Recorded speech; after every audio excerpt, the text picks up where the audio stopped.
Krishna, everyone. Welcome back to the daily readings of Srila Prabhupada's books. You might have noticed that we're about 20 minutes late. That's because the Facebook wouldn't load up on my machine. And I had just posted a post to you to tell you that we wouldn't be able to do the reading. But then, all of a sudden, it started working again. It's a great mystery. There's something going on with Facebook. So please don't mind. Be patient.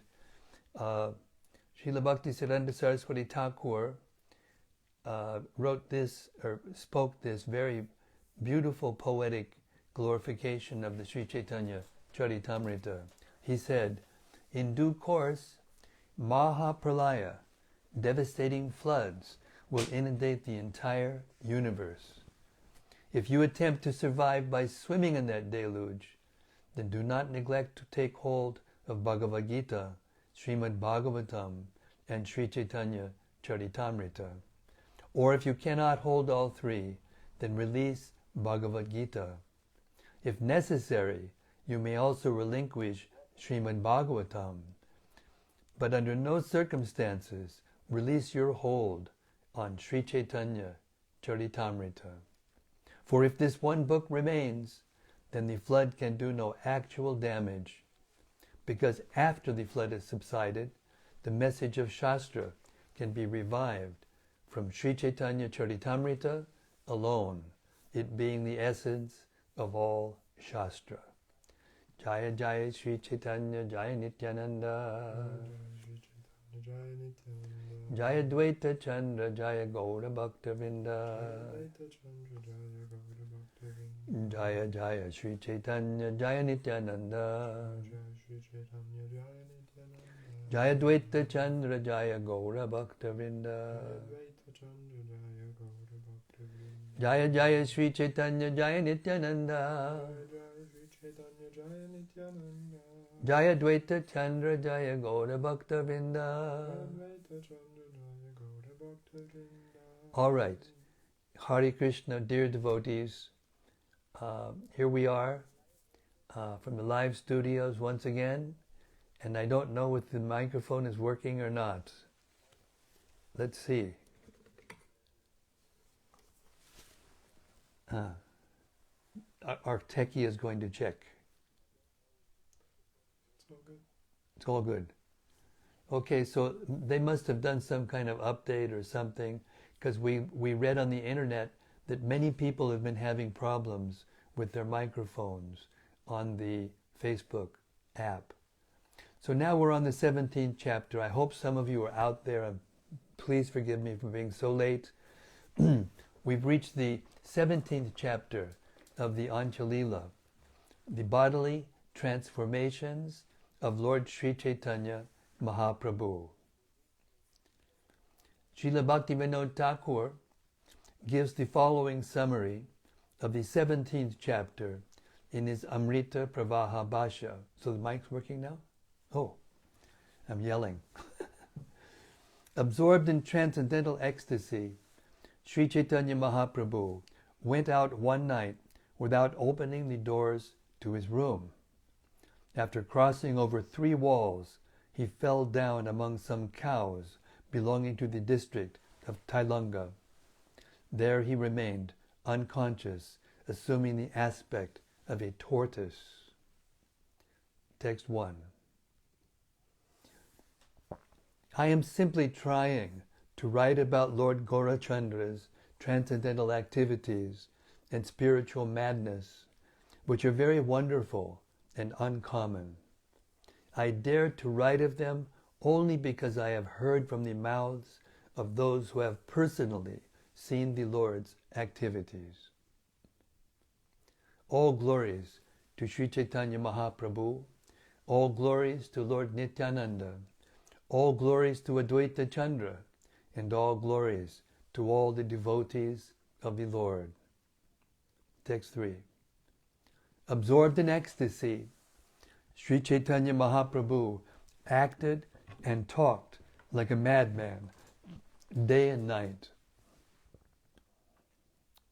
In the company of Swarup Damodar Goswami and Ramananda Roy, Sri Chaitanya Mahaprabhu once passed half the night talking about the pastimes of Lord Krishna. As they talked of Krishna, Swarup Damodar Goswami would sing songs exactly suitable for Sri Chaitanya Mahaprabhu's transcendental emotions. To complement the ecstasy of Sri Chaitanya Mahaprabhu, Ramananda Roy would quote verses from the books of Vidyapati and Chandidas, and especially from the Gita Govinda by Jayadev Goswami. At intervals, Sri Chaitanya Mahaprabhu would also recite a verse. Then, in great lamentation, he would explain it. In this way, Sri Chaitanya Mahaprabhu passed half the night experiencing varieties of emotions. Finally, after making the Lord lie down on his bed, Swarup Damodar and Ramananda Roy returned to their homes. Sri Chaitanya Mahaprabhu's personal servant, Govinda, lay down at the door of his room, and the Lord very loudly chanted the Hare Krishna Mahamantra all night. Suddenly, Sri Chaitanya Mahaprabhu heard the vibration of Krishna's flute. Then, in ecstasy, he began to depart to see Lord Krishna. All three doors were fastened as usual, but Sri Chaitanya Mahaprabhu, in great ecstasy, nevertheless got out of the room and left the house. He went to a cow shed on the southern side of the Singadwara. There the Lord fell down unconscious among the cows from the district of Tailanga. Meanwhile, not hearing any sounds from Sri Chaitanya Mahaprabhu, Govinda immediately sent for Swarup Damodar and opened the doors. Then Swarup Damodar Goswami lit a torch and went out with all the devotees to search for Sri Chaitanya Mahaprabhu. After searching here and there, they finally came to the cowshed near the Singadwara. There they saw Sri Chaitanya Mahaprabhu lying unconscious among the cows. His arms and legs had entered the trunk of his body, exactly like those of a tortoise. His mouth was foaming. There were eruptions on his body, and his tears flowed from his eyes. As the Lord lay there unconscious, his body resembling a large pumpkin, externally he was completely inert, but within he felt overwhelming, transcendental bliss. All the cows around the Lord were sniffing his transcendental body. When the devotees tried to check them, the cows refused to give up their association with the transcendental body of Sri Chaitanya Mahaprabhu. The devotees tried to rouse the Lord by various means, but his consciousness did not return. Therefore they all lifted him and brought him back home. All the devotees began to chant the Hare Krishna mantra very loudly in the Lord's ears, and after a considerable time, Sri Chaitanya Mahaprabhu regained consciousness. When he regained consciousness, his arms and legs came out of his body, and his whole body returned to normal. Sri Chaitanya Mahaprabhu stood up and then sat down again. Looking here and there, he inquired from Swarup Damodar, "Where have you brought me?" After hearing the vibration of a flute, I went to Vrindavan, and there I saw that Krishna, the son of Maharaj Nanda, was playing on his flute in the pasturing grounds. He brought Srimati Radharani to a bower by signaling with his flute. Then he entered within that bower to perform pastimes with her. I entered the bower just behind Krishna, my ears captivated by the sounds of his ornaments. I saw Krishna and the gopis enjoying all kinds of pastimes while laughing and joking together. Hearing their vocal expressions enhanced the joy of my ears. Just then, all of you made a tumultuous sound and brought me back here by force. Because you brought me back here, I could no longer hear the nectarian voices of Krishna and the gopis, nor could I hear the sounds of their ornaments or the flute. In great ecstasy, Sri Caitanya Mahaprabhu said to Swarup Damodar in a faltering voice, "My ears are dying of thirst. Please recite something to quench this thirst. Let me hear it." Understanding the ecstatic emotions of Sri Caitanya Mahaprabhu, Swarup Damodar, in a sweet voice, recited the following verse from Srimad Bhagavatam. The gopis said, "My dear Lord Krishna, where is that woman within the three worlds who would not be captivated by the rhythms of the sweet songs coming from your wonderful flute? Who would not fall down from the path of chastity in this way? Your beauty is the most sublime within the three worlds. Upon seeing your beauty, even cows, birds, animals, and trees in the forest are stunned in jubilation." Purport. This verse is from Srimad Bhagavatam 10:29-40. Upon hearing this verse, Sri Caitanya Mahaprabhu, overwhelmed with the ecstasy of the gopis, began to explain it. Sri Caitanya Mahaprabhu said, "The gopis entered the arena of the rasa dance in ecstasy, but after hearing Krishna's words of negligence and detachment, they understood that he was going to renounce them. They thus began to chastise him in anger. 'O dear lover,' they said, 'please answer just one question. Who among all the youthful women within this universe is not attracted by the sound of your flute? When you play your flute, the vibration acts like a messenger in the form of a yogini, perfect in the art of chanting mantras. This messenger enchants all the women in the universe and attracts them to you. Then she increases their anxiety and induces them to give up their regulative principle of obeying superiors. Finally, she forcibly brings them to you to surrender in amorous love. The vibration of your flute, accompanied by your glance, which pierces us forcibly with the arrows of lust, induces us to ignore the regulated principles of religious life. Thus we become excited by lusty desires to come to you, giving up all shame and fear. But now you are angry with us. You are finding fault with our violating religious principles and leaving our homes and husbands. And as you instruct us about religious principles, we become helpless. We know that this is all a well-planned trick. You know how to make jokes that cause the complete annihilation of women. But we can understand that your real mind, words, and behavior are different. Therefore, please give up all these clever tricks. The nectarian buttermilk of your flute's vibration, the nectar of your sweet words, and the nectarian sound of your ornaments mix together to attract our ears, minds, and lives. In this way, you are killing us." Sri Caitanya Mahaprabhu spoke these words in a mood of anger as he floated on waves of ecstatic love.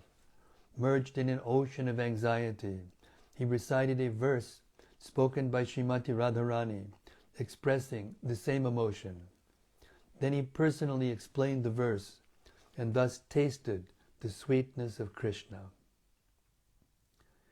Sri Caitanya Mahaprabhu continued, "My dear friend, The Supreme Personality of Godhead Krishna has a voice as deep as a cloud resounding in the sky. With the tinkling of his ornaments he attracts the ears of the gopis, and his joking words carry many indications and deep meanings. With the sound of his flute he attracts even the goddess of fortune and other beautiful women. That personality of Godhead, known as Madan Mohan, is increasing the lusty desires of my ears. Purport. This verse is found in the Govinda Lilamrita 8.5. Krishna's deep voice is more resonant than newly arrived clouds, and his sweet song defeats even the sweet voice of the cuckoo. Indeed, his song is so sweet that even one particle of its sound can inundate the entire world. If such a particle enters one's ears, one is immediately bereft of all other types of hearing. My dear friend, please tell me what to do. My ears have been plundered by the qualities of Krishna's sound. Now, however, I cannot hear his transcendental sound, and I am almost dead for want of it. The tinkling of Krishna's ankle bells surpasses the songs of even the swan and crane, and the sound of his bangles puts the singing of the chataka bird to shame. Having allowed these sounds to enter the ears even once, one cannot tolerate hearing anything else. Krishna's speech is far sweeter than nectar. Each of his jubilant words is full of meaning, and when his speech mixes with his smile, which is like camphor, the resultant sound and the deep meaning of Krishna's words create various transcendental mellows. One particle of that transcendental, blissful nectar is the life and soul of the ear, which is like a chakora bird that lives in hope of tasting that nectar. Sometimes, by good fortune, the bird can taste it, but at other times he unfortunately cannot, and therefore almost dies of thirst. The transcendental vibration of Krishna's flute disturbs the hearts of women all over the world, even if they hear it only once. Thus their fastened belts become loose, and these women become the unpaid maidservants of Krishna. Indeed, they run toward Krishna, exactly like mad women. When she hears the vibration of Krishna's flute, even the goddess of fortune comes to him, greatly hoping for his association, but nevertheless she does not get it. When the waves of thirst for his association increase, she performs austerities, but still she cannot meet him. Only the most fortunate can hear these four nectarian sounds: Krishna's voice, the tinkling of his ankle bells and bangles, his words, and the vibration of his flute. If one does not hear these sounds, his ears are as useless as small conch shells with holes.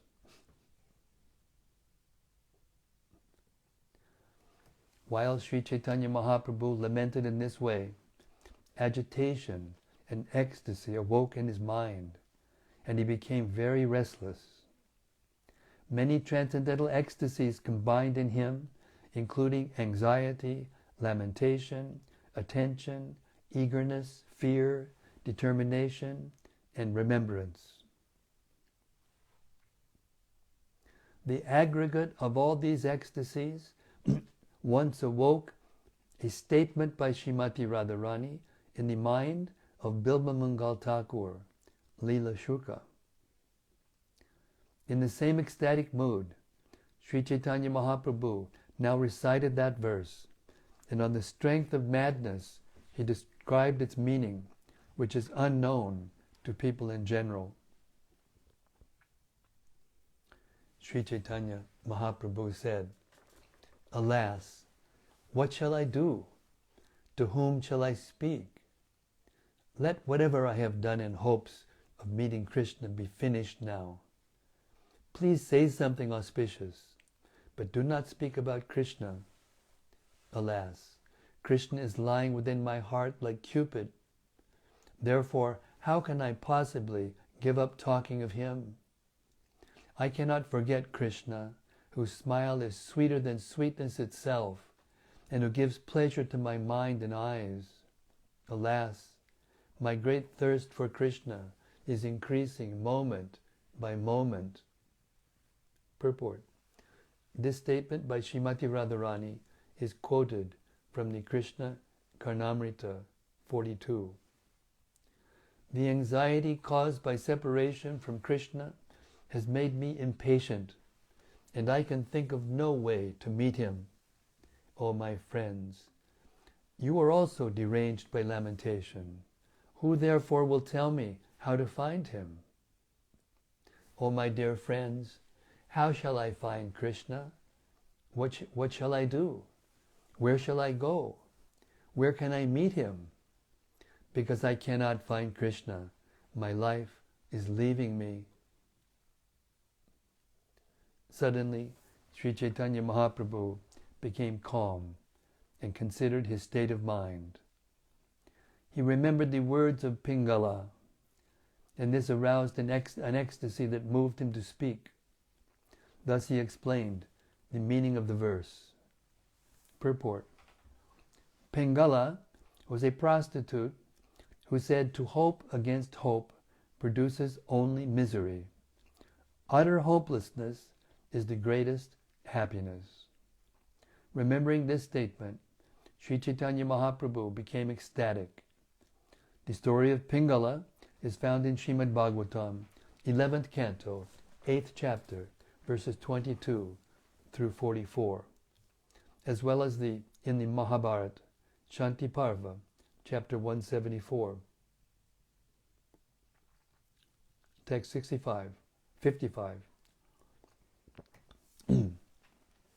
Sri Chaitanya Mahaprabhu said, "If I give up hope of meeting Krishna, I shall then be happy. Therefore, let us stop this most inglorious discussion of Krishna. It would be better for us to talk of glorious topics and forget him." While speaking in this way, Srimati Radharani suddenly remembered Krishna. Indeed, he appeared within her heart. Greatly astonished, she told her friends, "The person I want to forget is lying in my heart."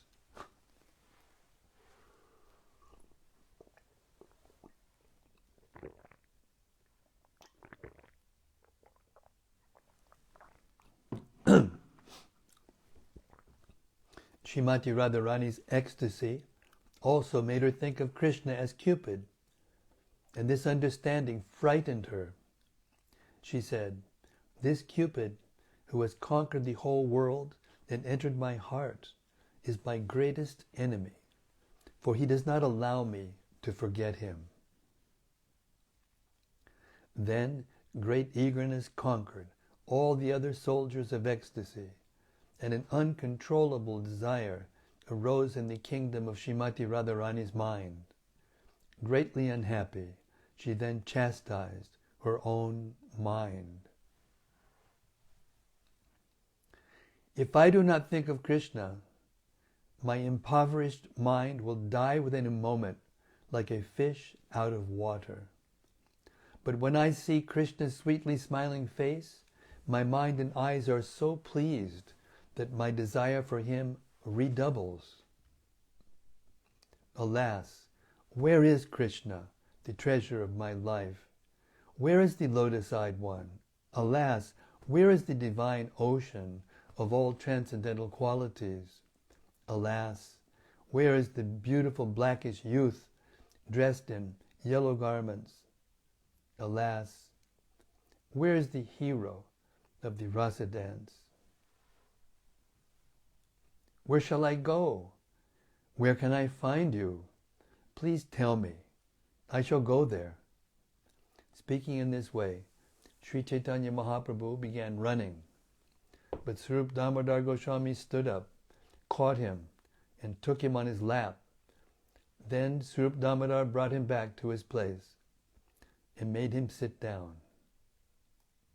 Suddenly, Sri Caitanya Mahaprabhu returned to external consciousness and said to Swarup Damodar Goswami, "My dear Swarup, please sing some sweet songs."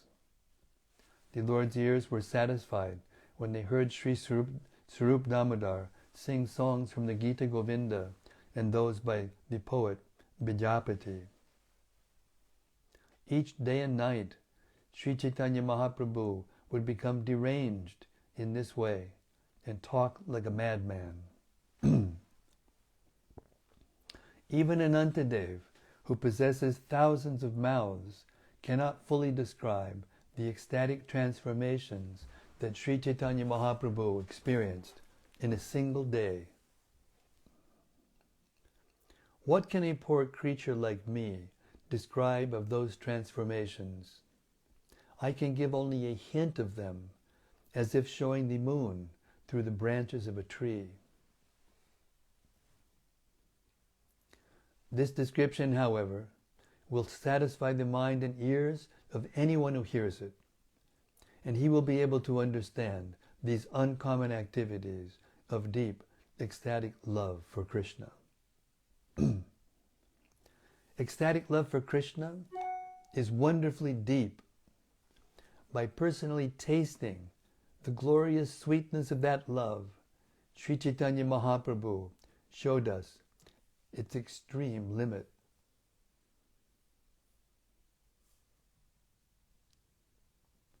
Sri Caitanya Mahaprabhu is wonderfully merciful and wonderfully magnanimous. We have heard of no one else within this world so merciful and charitable. O people of the world, worship the lotus feet of Sri Caitanya Mahaprabhu in all respects. Only in this way will you achieve the nectarian treasure of ecstatic love for Krishna. Thus I have described Sri Caitanya Mahaprabhu's ecstatic transformation of becoming like a tortoise.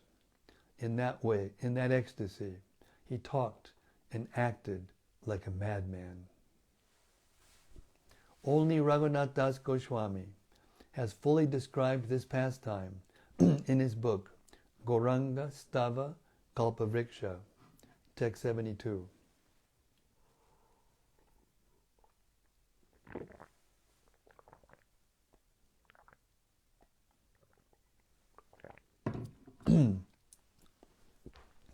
How wonderful it is. Sri Caitanya Mahaprabhu left his residence without opening the 3 strongly bolted doors. Then he crossed over 3 high walls, and later, because of strong feelings of separation from Krishna, he fell down amidst the cows of the Tailanga district and retracted all the limbs of his body like a tortoise. Sri Caitanya Mahaprabhu, who appeared in that way, rises in my heart and maddens me. Purport. This verse is Gauranga Stava Kalpavriksha 5, text 73, praying at the lotus feet. Shri Rupa Raghunatha Padiyara Ash, Caitanya-caritämrta, Kahe, Krishna Das.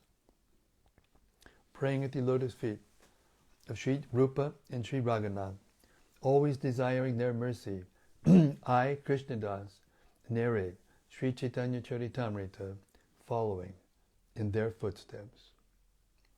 Thus end the Bhaktivedanta purports to Sri Caitanya-caritämrta, Antya-līlā, 17th chapter, describing Sri Caitanya Mahaprabhu's pastime of retracting his limbs like a tortoise.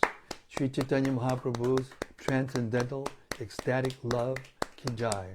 The symptoms of those transcendental madness, ki jai.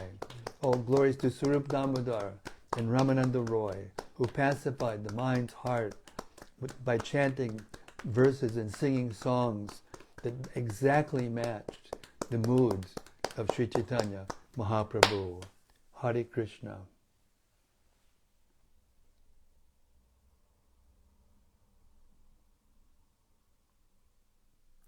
We got our Facebook back just in the nick of time.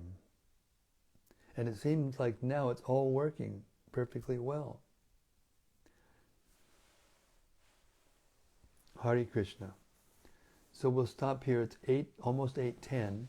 We got a little extra in, even though we started very late. And again, we apologize to all the Rasika devotees out there who are relishing these transcendental pastimes of Sri Chaitanya Mahaprabhu. If we have any reflections, if anybody's out there, we were so late, I was afraid that all of you might have run away.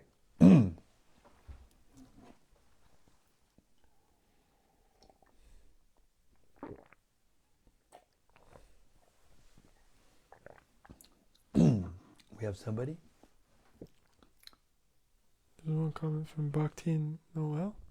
Bhakti Noel, Hare Krishna. She says, Dear Maharaj, I appreciated the sentence, quote, my ears are dying of thirst, unquote, as I can relate to this and needed this transcendental sound vibration today. All glories to Srila Prabhupada. Haribol, all glories to Prabhupada. Thank you for that comment. That's the way we should all feel all the time. Not possible while we're in the material body to feel these kinds of things, what to speak of all the time. We just have to hear them and appreciate them when they are expressed by Sri Chaitanya Mahaprabhu. No one else has ever demonstrated or displayed the ecstatic symptoms that Chaitanya Mahaprabhu has displayed. They're not even in Shastra. He's the Supreme Personality of Godhead in the mood of Radharani, and therefore he can do anything, and he does. He wanted to taste the glories of Srimati Radharani's love, and he's doing it in perfection. Not possible for us to understand, but we can appreciate. And we can become attracted to wanting to meet Sri Chaitanya Mahaprabhu. And eventually, when our hearts become pure by so much hearing and chanting, and when Krishna sees that we're very serious and he chooses us, then we can actually understand these things. In the meantime, just try to appreciate them and be struck with wonder, because that's all we can do.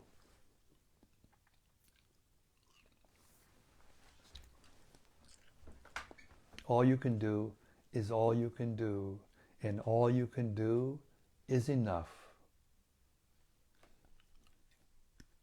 Hare Krishna. There's a comment from Bhakta Ben. Hare Krishna, Bhakta Ben. Thanks for sticking with us. He says, Hare Krishna Maharaj, please accept my humble obeisances, all glories to Srila Prabhupada. I remember that you often quote, be blissful at all costs.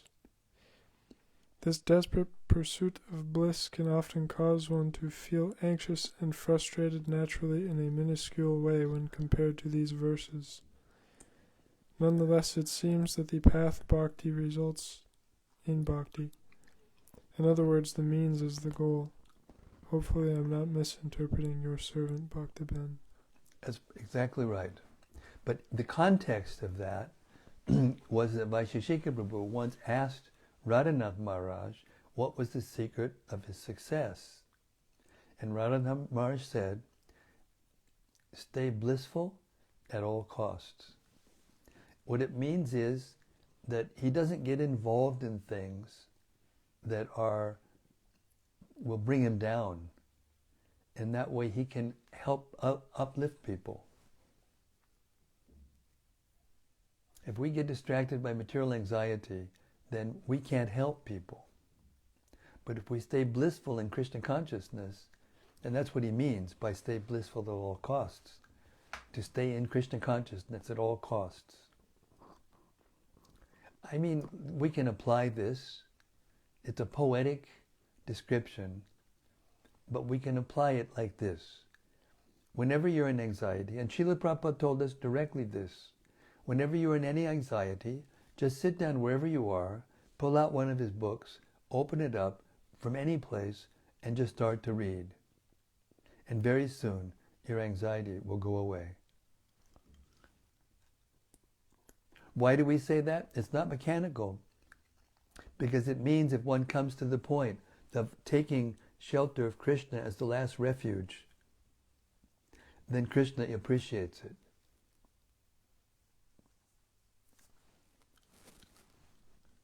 And gives us relief. Krishna is, in other words, Krishna is very, very kind.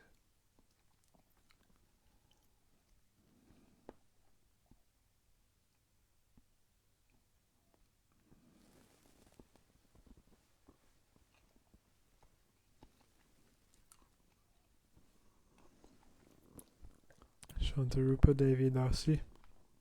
Hare Krishna Shantarupa. She says there is nowhere to run. Always thirsty.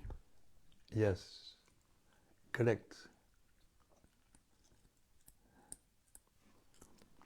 Once you've heard this, see, these things may sound like really far out, but the fact is that once we've heard these things, it's very hard to hear other things, isn't it? It's hard to hear other things besides Srila Prabhupada's books. We do sometimes, we're forced to because we're in the material world and we have to live and make arrangements for our bodily maintenance and so many other things, preaching Krishna consciousness. But when we hear these things, we become satisfied. There's nothing like them.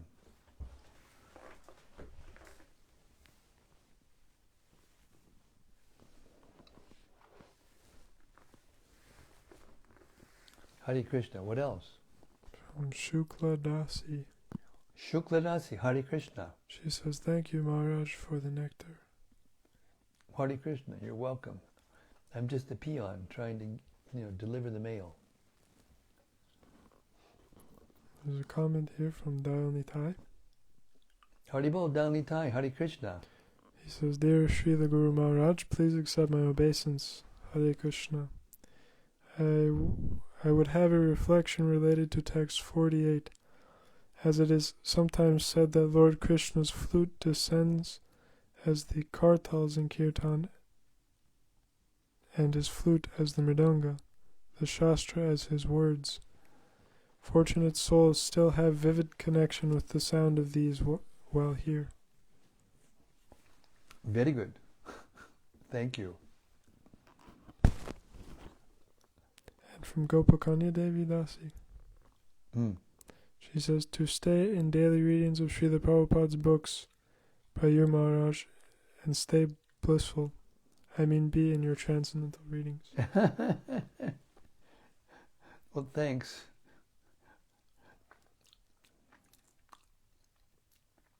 I made a vow to do this every day, and I'm trying my best. But it's easy because it's so blissful. And be with the other devotees, hearing like this is so blissful.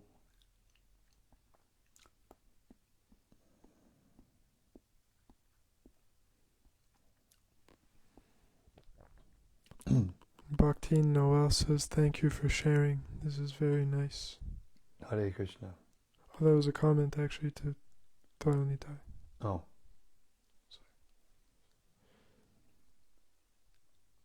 Bhakta Ben says, thanks Maharaj. There was mention of Pingala from 11th canto. I don't personally remember anything about her. Could you possibly refresh our memory? Yeah, Pingala was a prostitute. And, she would stand out in front of her door and dressed nicely and wait for customers. And one night she waited all night. The next night, she waited all night. And during this time, she started to think, like, here's one coming. He'll certainly, no. And then he just passed by. And she kept doing this and doing this. And at last, she came to the point of complete hopelessness, that this will not satisfy me. It's nonsense, completely nonsense. And she gave it up, and she became a pure devotee.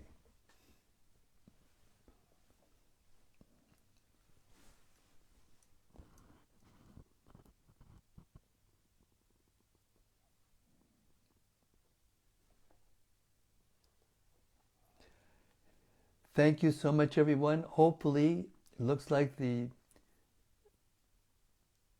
Facebook people maybe have fixed the problem. We remember just before it came back to life that my phone just updated, so it could have had something to do with that. But whatever it is, we're happy to be back and to be back with you. And Sri Caitanya-caritämrta ki jai. Samaveda Bhakta-vrinda ki jai. Gaur, Prem, Anandi, Hari Hari Bol. We'll see you tomorrow night. Same time, same place, same topic. Pure nectar. Hare Krishna.